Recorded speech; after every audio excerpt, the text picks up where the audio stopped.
Amados irmãos e irmãs, caros telespectadores da Rede Vida, o canal da família, ao vivenciarmos esta segunda semana deste grande retiro espiritual que é a Quaresma, a liturgia nos convida desde domingo a adentrarmos a tenda do coração de Deus. Como disse Pedro: Senhor, vamos fazer 3 tendas, uma para ti, outra para Moisés e outra para Elias. Mas no fundo Pedro e os demais discípulos recebem a resposta. Não são eles que devem querer fazer uma tenda para Cristo, é Cristo que é a própria tenda, a própria morada de Deus entre nós.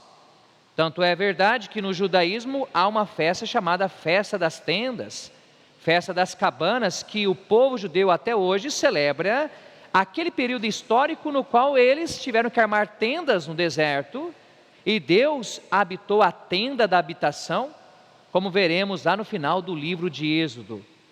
Ora, se nós quisermos então que Deus habite na nossa vida, nós precisamos deixar Cristo habitar em nós. E Cristo, ao habitar em nós, nós vamos habitar em Jesus. Por isso que na missa nós dizemos: por Cristo, com Cristo, em Cristo.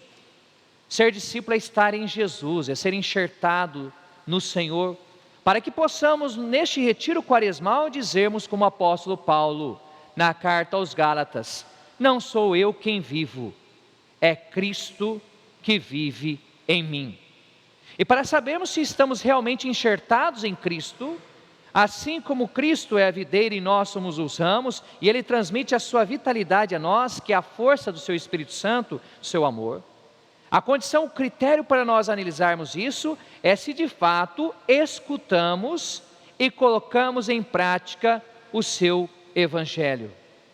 Não é a quantidade de missa que nós participamos, nem a quantidade de orações que nós fazemos, é se de fato a palavra do Senhor Jesus é alimento cotidiano da nossa vida. Não só de pão vive o homem, mas de toda a palavra que sai da boca de Deus, disse Jesus ao tentador, em Mateus capítulo 4.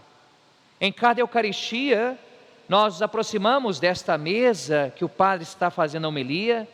Ela se chama mesa da palavra, porque aqui existe um alimento que sempre devemos buscar. O alimento do corpo nós sabemos onde buscamos no campo, buscamos no supermercado. O alimento que é transformado em energia, que nos dá motivação, que nos dá capacidade de trabalhar, mas esse alimento depois vai para a fossa. Ora, se o corpo precisa de alimento para ter dinamismo e para ter ânimo, quanto mais a nossa vida interior. A palavra ânimo, por exemplo, vem de animus no latim, que significa anima, alma, aquilo que move. Então, se nós não buscarmos a palavra de Cristo, acolhê-la e vivenciá-la, ou seja, escutar o Senhor como o Pai nos disse no Monte Tabor, nós não teremos a disposição que Cristo pede para nós. Aí seremos eternamente murmuradores ou preguiçosos, como acontece em muitas de nossas comunidades. Não sei se vocês encontram isso, pessoas que na comunidade ou na vida, você conversa com a pessoa: e aí, como vai a vida? Ah, está ruim. Se chove, reclama. Se faz sol, faz calor, reclama. Abre a boca só para murmurar e reclamar.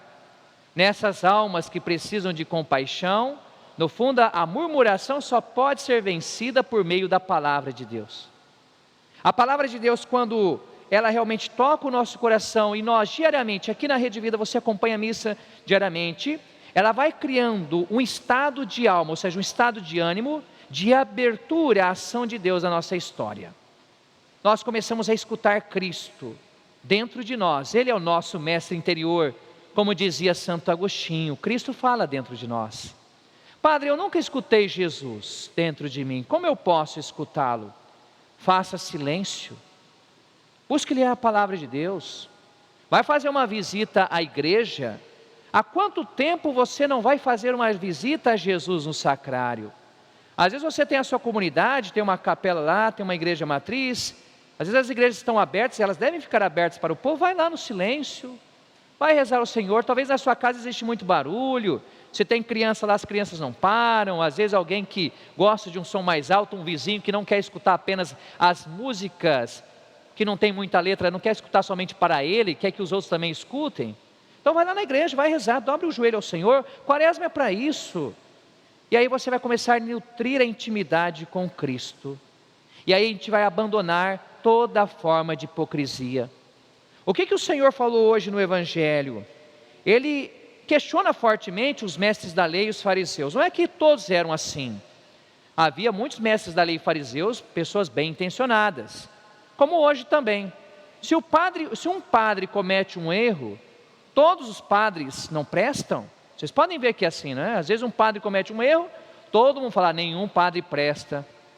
Um médico comete um erro, todos nós falamos, nenhum médico presta. É assim que funciona a vida? Não, a gente tem que saber separar as coisas. Assim também na época de Jesus era desse jeito. Mas Jesus falou assim, eles interpretam a lei de Moisés. O que é a lei de Moisés aqui? São os 5 primeiros livros da Bíblia. Será que você sabe de cor quais são os 5 primeiros livros da Bíblia?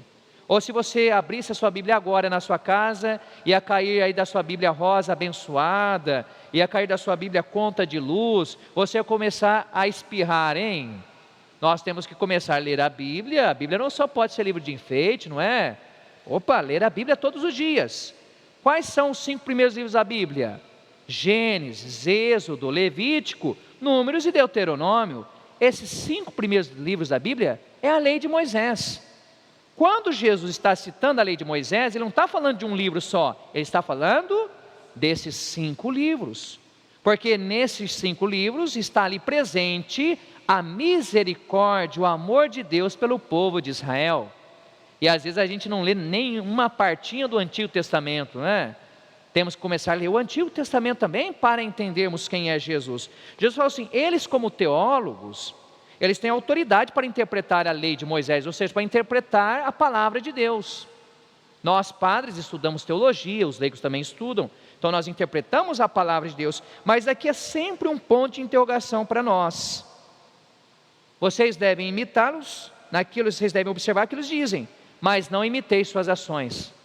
Sabe quando um padre prega, antes da palavra ser falada para o público, a palavra é falada para mim como pregador. Veja que a palavra que sai da minha boca está mais próximo do meu ouvido que o de vocês. Então a palavra primeiro tem que tocar a mim como pregador. Senão aquilo que eu falar, as pessoas vão falar, nossa, o padre Alisson fala bonito, né? Ele nos ensina a palavra de Deus. Mas não basta falar bonito. A gente tem muita gente falando bonito. Não basta beleza. É preciso o quê? Vivência. Porque eu posso falar bonito, mas se depois eu sair da missa, o Deus amor, cheio de ternura que eu anuncio, e depois na prática do dia a dia, na pastoral, na paróquia, ou você que vem à igreja, não vivenciar isso, vai ser como diz Paulo na carta aos Coríntios, capítulo 13, um sino ruidoso. Fala, fala, fala com uma matraca, mas não comunica. Porque nós não anunciamos a palavra de Deus apenas com a nossa boca, nós anunciamos a palavra de Deus com a nossa vida. E hoje as pessoas precisam olhar em nós católicos, nós que vamos à missa, pessoas que acreditam no Evangelho, pessoas que têm fé. Como dizia o Papa Emérito Bento XVI, falecido este ano, o problema da igreja não é um problema moral. Ou seja, a gente sempre teve problemas morais, pessoas que não deram testemunho da fé, já tivemos com os apóstolos. O que Judas fez? E a gente vai escutar na sexta-feira santa. Judas traiu Jesus por 30 moedas de prata. Problemas morais de comportamento, sempre nós tivemos. O problema da igreja hoje é problema de fé. Nós precisamos acreditar naquilo que nós pregamos. Nós precisamos colocar o Evangelho em primeiro lugar. Não as ideologias, não os nossos preconceitos. Porque quando nós colocamos as ideologias, as nossas visões de igreja em primeiro lugar, nós esvaziamos a fé. E olha o que ele diz, pois eles falam e não praticam, amarram pesados fardos e os colocam nos ombros dos outros, mas eles mesmos não estão dispostos a movê-los, nem sequer com o dedo. Isso daqui é uma verdadeira crítica que continua atual. Na maneira como nós vamos até as pessoas que não vivem o Evangelho, por exemplo, você tem alguém na sua família, que não vem à igreja, Se você chegar lá apontando o dedo para a pessoa, condenando a pessoa, é como o peixe que está ali na beira do rio. Você faz barulho na beira do rio, acontece o que com o peixe? Vai embora. É como gato escaldado. Gato escaldado tem medo de quê? Tem medo de água. Então nós temos que ser inteligentes. Nós temos que estudar, não basta ter belas intenções. De belas intenções, o inferno está cheio. Como que nós apresentamos o Evangelho de Jesus para as pessoas hoje? Nós não devemos apresentar apontando o dedo para as pessoas, mas dizendo para as pessoas assim: olha como que é bom viver o Evangelho. Olha como que o Evangelho nos converte à vida. Olha como que é bom ser cristão. Mas se a gente vem à igreja, como diz o Papa Francisco, a gente escuta o Evangelho e sai como o Papa Francisco diz, com cara de quaresma, parece que foi um velório. Quem não vem à igreja fala assim: para que eu vou lá? O pessoal sai tudo com cara de velório. Eu não. Parece que eles vão celebrar um Deus morto, não um Cristo ressuscitado. Então nós temos que começar a pensar nisso. Olha, hoje na igreja, nas redes sociais, tem muita gente falando de Deus. Não acreditem todos que falem de Deus. Quantos são aqueles que colocam a Bíblia debaixo do braço, pregam, fazem milagres, fazem curas, mas no dia a dia os frutos são podres, são preconceituosos, são caluniadores, não são capazes de estender a mão para um pobre. É isso que disse Isaías hoje na primeira leitura, e nós cantamos no início: dá-lhes vós mesmos de comer. Isaías está dizendo, sabe, Deus não se agrada do culto da boca para fora. O que agrada o Senhor é um coração contrito, um coração que vive a palavra, um coração que quer viver aquilo que Cristo nos ensinou. Padre, mas a gente nunca vai conseguir viver o Evangelho totalmente. Realmente, tem alguma grande diferença entre ser pecador e ser corrupto. Pecador sim, todos nós somos limitados. Corrupto não. O corrupto é aquele que não quer mais se esforçar por viver a misericórdia, por viver a justiça.